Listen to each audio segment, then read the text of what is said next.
Hello everyone, welcome back to our channel.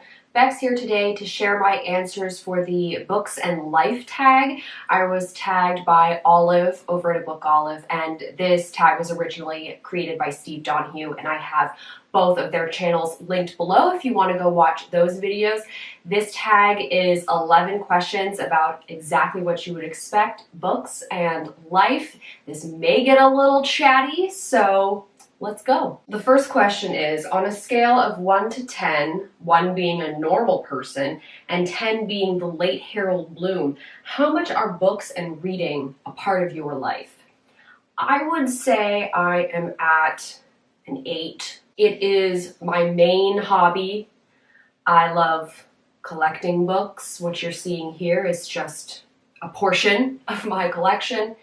I have a BookTube channel. That's obviously a lot of time dedicated to books, to reading, filming videos, editing videos, and just watching BookTube, watching other people's videos as well. I get a lot of joy out of reading books, out of buying books, out of looking at books, looking at my bookshelves, touching books, just, you can get kind of creepy with it. I do have other things in my life. I also have a job that has nothing to do with books. I didn't go to university and study English. It's not the everything in my life, but it is a huge influence, and it always has been. I've been a reader for as long as I can remember. Question 2, where does your personal library stand right now in relation to the rest of your life? Do you have more books now than you ever have? Fewer? How has your library changed?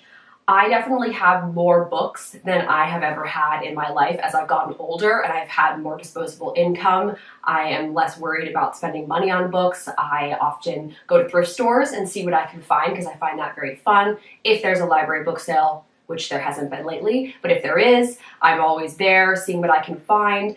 And I have a fair number of books in this house right now, this huge TBR shelf. There's books that you can't see off camera in this room. This is the main library room. And then I do have other books elsewhere. But the other thing is I have probably the same amount of books in this house still at my parents' house, like in my childhood bedroom. Books that I read when I was younger, books that I read in my early years of university that I did bring back home at some point. So I definitely have more books than I ever have. In terms of how my library has changed over the years, obviously I had kids' books when I was younger, and then I started reading more teen and adult books. I think the big difference between now and even 5 years ago is just the amount of nonfiction that I have. I've definitely dropped off on the reading of series and fantasy books and more that side of things, and YA books, and I'm definitely much more likely to pick up an adult literary fiction book, though even that's still a little iffy. Adult literary fiction really depends. Historical fiction, much more likely to pick that up. But yeah, nonfiction has definitely increased a ton. And I feel like anytime I buy a book, it's usually a 50% chance that it's going to be a nonfiction book, at least, if not 70% chance. Definitely leaning more towards that area of genres these days. Question 3. Take a mental step back and ask yourself, what is the most likely first bookish impression a newcomer would have in your home? So upon entering the house that I rent, you would actually not see any books when you immediately walk in. However, I do have some books in the living room area where people would hang out. But as I already mentioned, the majority of my books are in this little room here. This is sort of like a third bedroom, but it's pretty tiny. This could be a bedroom if you put like a twin bed in it, and then you could actually have room for other things. So I use it as my personal library / office now. Since we started working from home, it's now also my office. And this is the room where you would come in and say, oh, okay, this girl likes reading. I have a lot of books kind of all squished in, so you can at least see all the spines, but they're definitely squished in there where they can fit. And you wouldn't immediately walk into the house and think, this person is super disorganized with their books and they're everywhere. I'm a very organized person, so everything has its place, but you would definitely eventually get the impression that I'm a big reader. Question 4, how often, if ever, do you clean or reorganize your books? In terms of a big reorganize, not very often. Every so often, I will have to do a big reorganization of this TBR bookshelf. when I get more books and I kind of need to squeeze them in there. Generally, I do little tiny reorganizations. The bookshelf that the camera is currently resting on is one of those 3x3 cubes, and it used to have clothes in it back when I was in university, and now it's become a bookshelf. And I've slowly been filling up each of the cubes, and so every time I get more books that I've finished, they go on that shelf, and I kind of fit them in, and sometimes I have to reorganize it a little bit, but it's very low key. It's not like I'm taking 300 books off bookshelves and having to completely reorganize how they're all going to sit. That would be something I'm going to do in the future. I would like to eventually get another bookshelf that I could fit on this side, like next to this one, and then be able to fit more of my finished books there, books I've actually read, and really be able to categorize them by like genre, because right now they're just sort of, each cube is sort of a representation of books that I have finished around the same time, because I would just fill up one cube and kind of fit them in and occasionally move them around so if something fits better somewhere else. But yes, the big reorganization has not happened at this point. It will someday, but honestly, I look forward to it because I really like organizing things. Question 5, on average, how many books do you acquire in a given week? I do not do a ton of book hauls. I usually do about 4 a year. So if you were to spread each of the books out that I get for those 4 book hauls, it's maybe 1 a week. I feel like when I do book hauls, it's usually somewhere between 7 and 10 books. So if you do that 4 times a year, that's less than a book a week. And I feel like that's pretty fair for me. I am not a super fast reader, especially when compared to other people on BookTube. There's a lot of people on here that read 70, 80, 90, 100 books in a year. I usually read about 40, so I can't be doing monthly book hauls. I just wouldn't be able to keep up with it. So although I might read more than the average person in a year, I definitely do not have the speed and the voraciousness to be hauling 10 books a month. So me getting less than 1 book on average a week is good. It's good for me, and that's fine. Question 6, we're getting a little bit of a curveball here, and it's what song is your current earworm? So I'm going to go to a Spotify playlist that I have that I just put songs on it that I'm currently really in the mood for.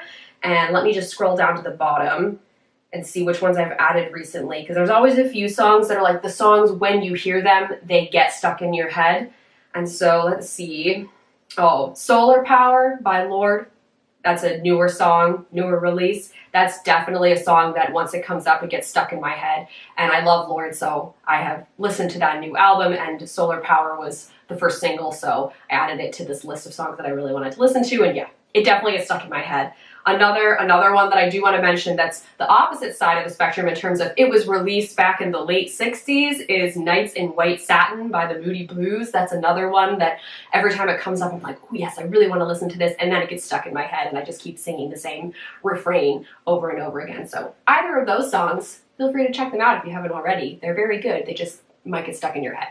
Question 7, what percentage of your self-control do you retain in a well-stocked bookshop? I have some control, but I will definitely get that excited feeling, that little rush of adrenaline when I walk into a well-organized, well-stocked bookshop and see things that I'm interested in buying. I will definitely spend a lot of time going through everything. I might pull multiple things off the shelves and then try and read the first page or so to see if it's something that I'm actually going to enjoy. I do that when I go to library book sales too, especially library book sales, because everything is so cheap, $1, $2, max $3 for a nice for a nice hardcover. And so you might pull 10 books off the shelves and then you go through them and you really decide, okay, what is worth the money? What am I actually going to hopefully read soon? What am I really in the mood for? So I do have some self-control, but I definitely get that little rush of excitement that I'm sure many of us get whenever we walk into a place that's just chock full of books. Question 8, do you ever feel the need to take a break from books? If so, what form does it take? I do. I think almost everybody does. Some people it's a lot longer than others. I think when I take a break from books, I don't usually go more than a week without reading. It might be a few days and then I'll pick up the book that I was reading and try again, keep going, see if I can get back in the mood. But if I'm not in the mood to read, I'm usually watching BookTube videos or just watching YouTube videos in general.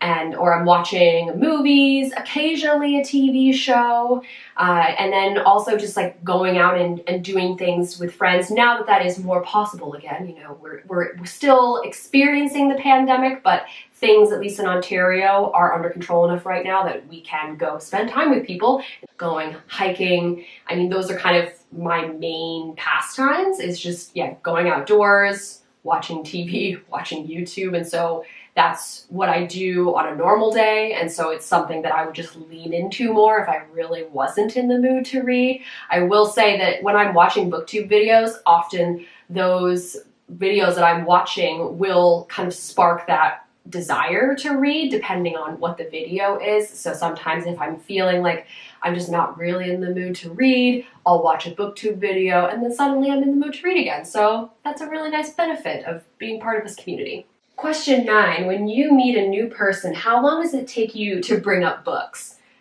Usually I'm pretty good because I know a lot of people aren't really readers, or at least they're not readers to the same extent that I am. So it's not like I introduce myself to somebody and say, my favorite book is this, or I love reading. That's just not something I would do. But if someone is to walk into the house and see the books, or if it comes up naturally, if we're just like talking about entertainment things, you know, movies, TV shows, books can often come up in that.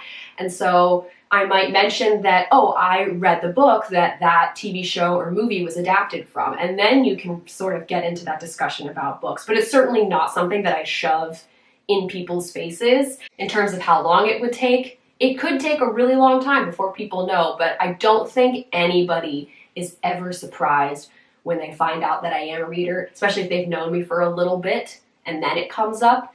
It's sort of like, oh yeah, that makes sense. I get it. Question 10, getting a little morbid here. Have you given any thoughts or made any provisions for your personal library after you croak? No, I've not done that. I'm 29. I hope to live a lot of years past this age, and I don't really have any super nice books that are worth a lot of money that I would need to put into a will or really worry about what's going to happen to them after I pass away.